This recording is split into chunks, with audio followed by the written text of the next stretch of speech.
شادی کے بغیر لڑکے اور لڑکیوں کا ساتھ رہنے کا بڑھتا رجحان، حیدرآباد میں بڑھتا ہوا کو لیونگ ہاسٹل کلچر۔ شہر حیدرآباد میں تیزی سے فروغ پانے والا کو لیونگ کلچر اور اس سے جنم لینے والے مسائل اب سماجی بحث کا موضوع بنتا جا رہا ہے۔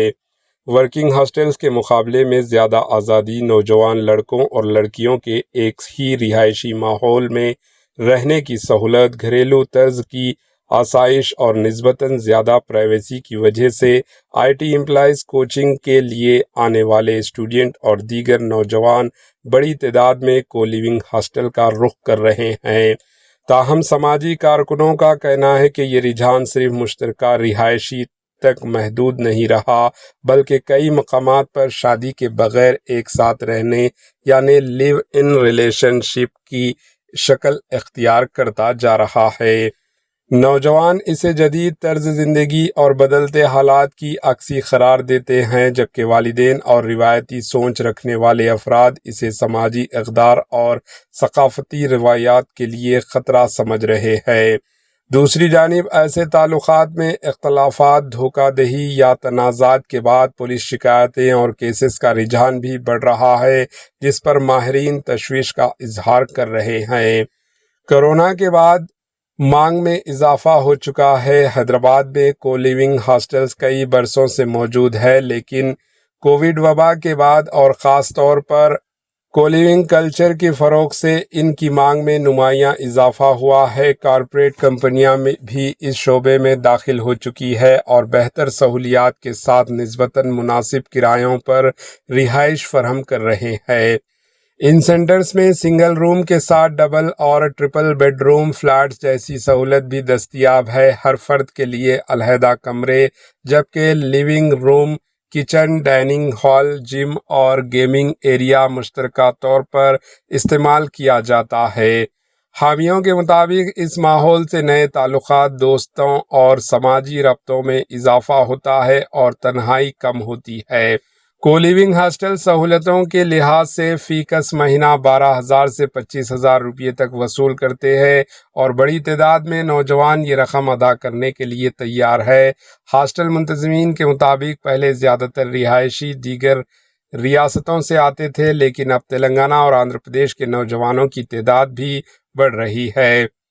شہر میں 70,000 سے زائد افراد مقیم ہیں۔ مارکیٹ ماہرین کے مطابق بھارت میں منظم کو لیونگ مارکیٹ کا رجحان تقریباً 4,000 کروڑ روپے ہے، جس میں حیدرآباد کا حصہ تقریباً 750 کروڑ روپے تک پہنچ چکا ہے۔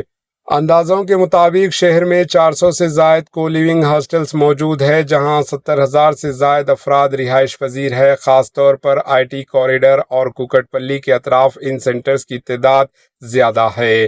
ماہرین کے مطابق آئی ٹی کمپنیوں اور اعلیٰ تعلیمی اداروں میں زیر تعلیم نوجوانوں کی بڑی تعداد دوسری ریاستوں سے تعلق رکھتی ہے، جس کے باعث کو لیونگ رہائش ایک مقبول متبادل بن چکا ہے۔ والدین سے حقیقت چھپانے کے واقعات۔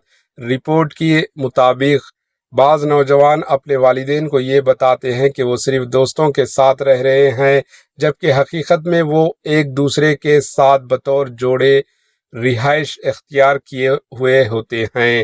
ایسے کئی معاملات سامنے آ رہے ہیں جہاں نوجوان شادی سے گریز کرتے ہوئے بھی مستقل طور پر ایک ساتھ رہنے کو ترجیح دے رہے ہیں۔ ماہرین سماجیت کا کہنا ہے کہ کو لیونگ کا تصور خود مسئلہ نہیں، لیکن کئی موقعوں پر یہ لیو ان ریلیشن شپ میں تبدیل ہو جاتا ہے۔ ان کے مطابق شادی شدہ افراد بھی جاب یا تعلیم کی غرض سے خاندان سے دور رہتے ہوئے ایسے انتظامات کا حصہ بن رہے ہیں جس سے خاندانی نظام متاثر ہونے کے خدشات پیدا ہو رہے ہیں۔ دوسری جانب نوجوانوں کا موقف ہے کہ ایک ساتھ رہنے سے ایک دوسرے کو بہتر طور پر سمجھنے کا موقع ملتا ہے، اور اگر تعلقات میں اختلاف پیدا ہو جائے تو علیحدگی اختیار کرنا بھی ممکن ہوتا ہے۔ تاہم معاشرے کے ذمہ داروں کا الزام ہے کہ بعض کو لیونگ مرکز منشیات، ڈرگس اور شراب نوشی جیسی سرگرمیاں، پرائیویٹ فوٹوز اور ویڈیوز کے ذریعے بلیک میلنگ اور دیگر اخلاقی سرگرمیوں کے اڈے بنتے جا رہے ہیں۔ اطلاعات کے مطابق حیدرآباد کے آئی ٹی کوریڈور میں حالیہ عرصے کے دوران لیو ان ریلیشن شپ سے متعلق تنازعات اور ان کی نتیجے میں درج ہونے والے مقدمات کی تعداد میں بھی اضافہ دیکھا گیا۔ Bureau report AHN news. AHN news کے YouTube چینل کو سبسکرائب کریں اور بیل آئیکن کو دبانا نہ بھولیں تاکہ آپ کو ہر نئی آنے والی ویڈیو کا نوٹیفیکیشن بر وقت مل سکے۔